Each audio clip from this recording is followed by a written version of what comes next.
Folks, shit is fucked up in Cleveland. Listen, we knew the team was going to be... We didn't know what to expect this year. We did expect the defense to be good. The defense is great. This is a top 5 defense in the league. And it's just a matter of time before they throw in the towel. Early in the year. Because the offense is terrible. I'm not expecting to win. I'm not expecting to lose every week within 3 points or less. But the offense cannot move the ball. The route combinations, 5-yard outs, 5-yard curls. There is no space to run the ball. The offensive line is slow. They can't get out on blocks, on screen passes. It's almost like a little college offense via Tommy Rees mixed with Kevin Stefanski's scheme. The offensive line, it's a fucking mess. People are saying, oh, Joe Flacco looks old. He's a sitting duck back there. It's true. But if you can't run the ball, zero, zip, and there is zero threat to run the ball. I don't care who you got back there. If the Browns were a middle-of-the-road running team, Joe Flacco would look a little bit better. The receivers, not a lot of talent. But I said all summer, the Browns will win 8+ games if they can play good defense, which they can do, and run the football. They cannot run the football.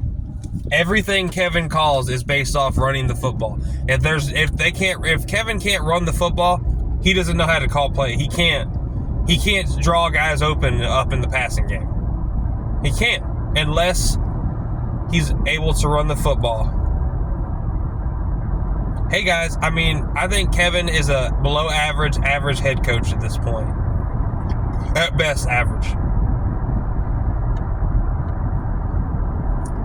When they had all success, how much credit does Nick Chubb deserve? How much credit does Alex Van Pelt deserve? How much credit does Bill Callahan deserve? Because it's looking like they deserve a lot more, if not more credit than Kevin Stefanski.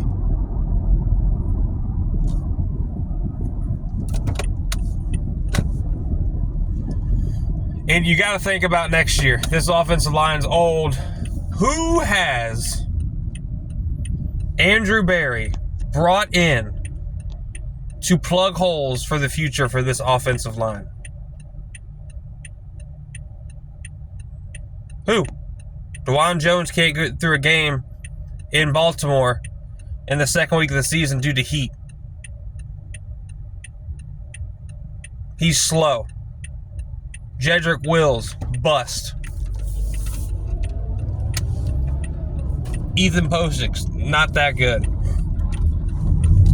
Batonio, previously here.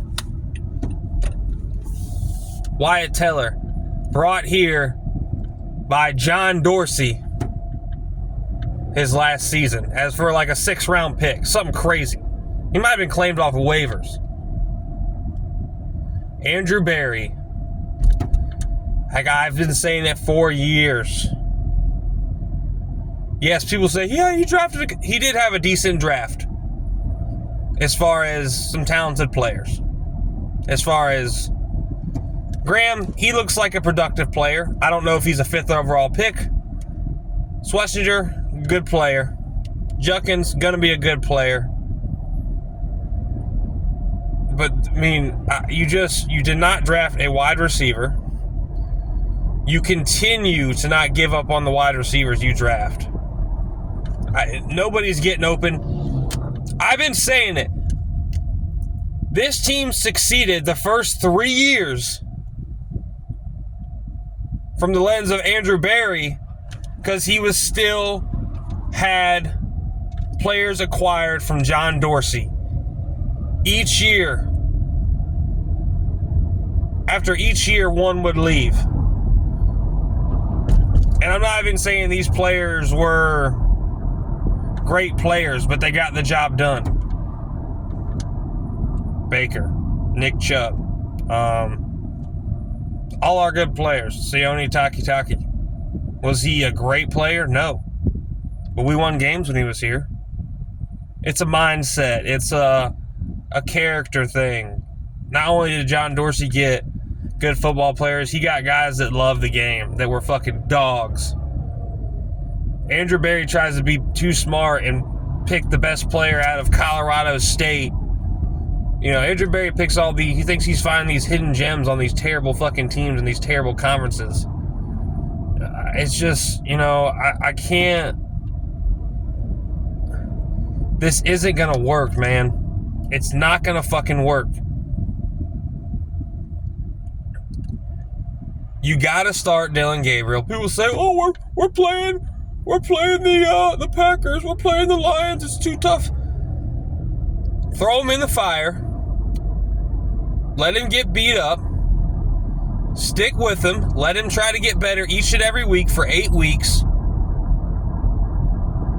You know, let him try to improve game by game. Yeah, it's going to be a struggle at first. But at this point, what do you have to lose, man? At this point, if you're Kevin Stefanski or Andrew Berry, you want that, and you're praying that Dillon Gabriel turns out to be a solid player. That's all you have to hang your hat on. And then after 8 games or so, if he doesn't stack weeks on weeks and slowly get better and better, you turn to Shedeur. You got to do that before this next draft, because if you let these guys next year pick this quarterback, and then they suck in 2 years and you blow the whole thing up, you're another 6-7 years before. It's a fucking mess. It's a fucking mess. I've said before, I put a lot more blame on Andrew Berry than Kevin Stefanski. Still do to this day. I think if you pair John Dorsey with Kevin Stefanski, you'd get a lot better play. But at the same time, when Stefanski can't draw people open and they can't run the football, I mean, that's on both of them, man.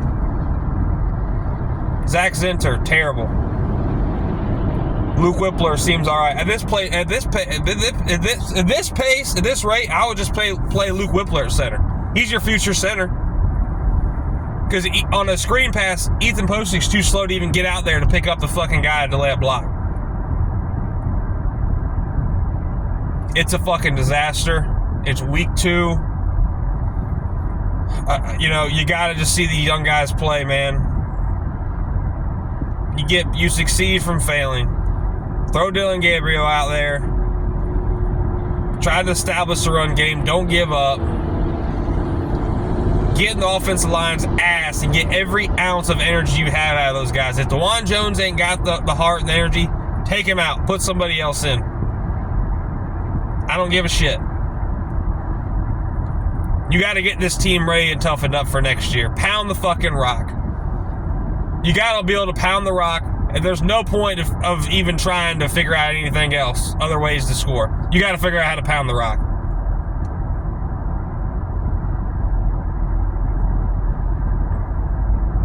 Preach to Gabriel not to take hits. Don't make too much happen. Hey, if nobody's open, throw it away. We'll live to fight another down. That's what we got to do, man.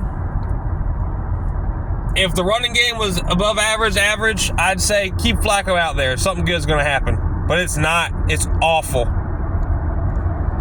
And when you force Joe Flacco to sit there and throw the ball 40 times a game and no one can get open, he's going to throw interceptions.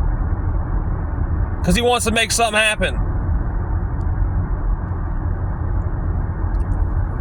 Andrew Berry's got to go. Jimmy, there is no fucking way you can bring these guys back. And people, I might could say that Andrew Berry is a lot to blame for Kevin Stefanski's failure. Because he is. If there was better offensive line play and better strategic ways over the years to find better players to slowly rebuild that offensive line, maybe they'd be better at run blocking. But it's not there.